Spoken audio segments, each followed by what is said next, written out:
International affairs analyst Dr. Bola Adediran joins me on the news from London via Skype to discuss this. Good to have you join us, Dr. Adediran.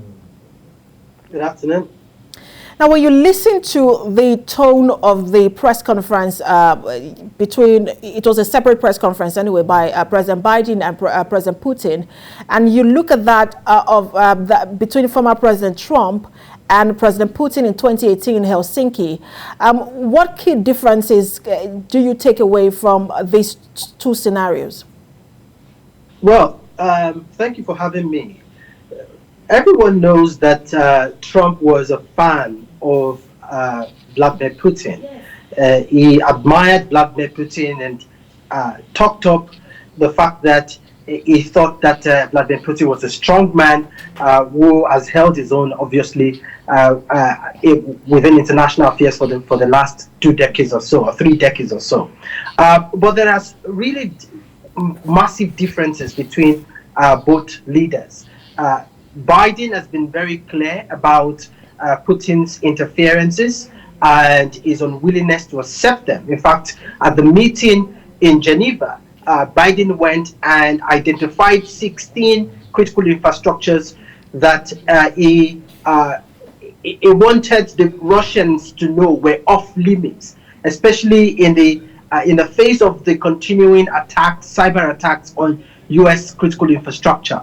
And he also, as you mentioned in your earlier video there, talking about the Geneva summit, he also wanted to see opportunities for renewed talks, especially over this concept of strategic stability that they are both concerned about, those areas of mutual interest.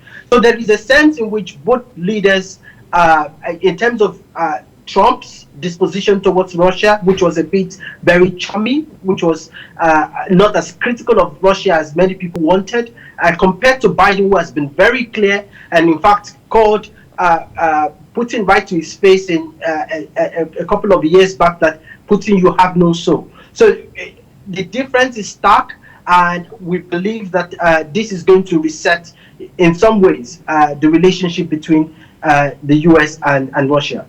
And do you think that in terms of resetting this relationship, when you also look at the tone of President Biden, he's very clear as to what the U.S. wants, but he's also very strategic in his messaging and language, referring to Russia perhaps as a world power, compared to when former President Obama referred to Russia as a regional power. Do you think that also helps? Because Putin seems like someone who would appreciate the respect. Well, this is the criticism that Republicans are currently leveling against Biden. That Biden, which is quite interesting, because when Trump was coming up to Biden, nobody really made much comments about it. In fact, although I should mention that there were Republicans who castigated Trump all the same, but this criticism of Biden that he is giving Putin a platform that he is not worthy of is an interesting one. But I understand where Biden is coming from. Biden is coming from the fact that China is considered the arch rival of the US now. It's the main competitor of the US. And Biden wants to focus on China. But you cannot successfully focus on China if Russia continues to be a problem for him.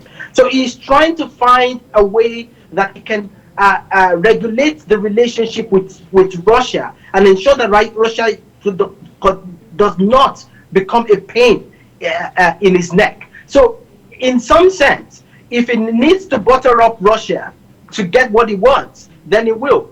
But the truth is that, and everyone almost internationally knows that Russia's capabilities in comparison to the US are minuscule. Russia is the US economy is 10 times larger than Russia's. In fact, California's economy is 1.5 times larger than the size of US economy. So there is asymmetric power relations between Russia and the US. And the economy of Russia obviously shows that it's no longer a world power in that sense.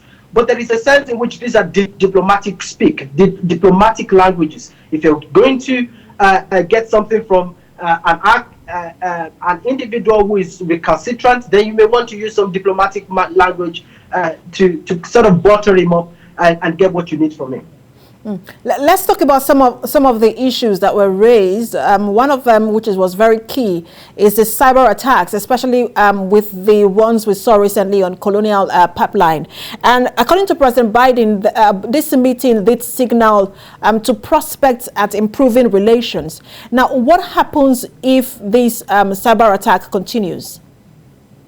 Well, Biden has said that they are red lines that if they are crossed, will instigate a response from the U.S.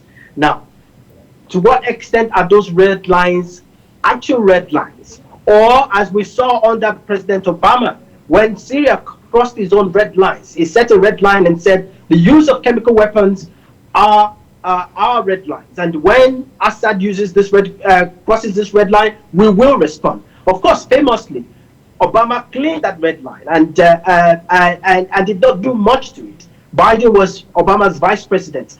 And there is a sense in which Republicans will say that Biden is a continuation of Obama's presidency. So to what extent is Biden's red line very strict, and to what extent will it instigate a response if those cyber attacks continue? That is difficult to ascertain. But every indication shows that Biden takes his words very seriously. Now, in terms of what the responses will be, we are not sure, but we're sure that there was going to be some response. Immediately Biden came into office, don't forget that there were new rounds of sanctions that the Biden administration placed on Russia. In fact, some of those sanctions were part of the reasons why a relationship between Russia and the US degenerated so profoundly that both countries recalled their ambassadors, and only in the summit yesterday, where negotiations restarted, and the conclusion was that ambassadors from both countries can go back to their post. But the point basically I'm trying to make is that Biden clearly has shown a stomach for taking actions. Now, what will those actions be will be a difficult one to really ascertain. All right. You're right about returning ambassadors to each other's capital. They have also decided to work together on the nuclear arms control. We'll see whether this will lead to signing of treaties. I mean, just a lot of things to look out for in the coming days to see whether they work in groups as well. International affairs analyst Dr. Bola Adediran, thanks for talking to us. Thank you very much.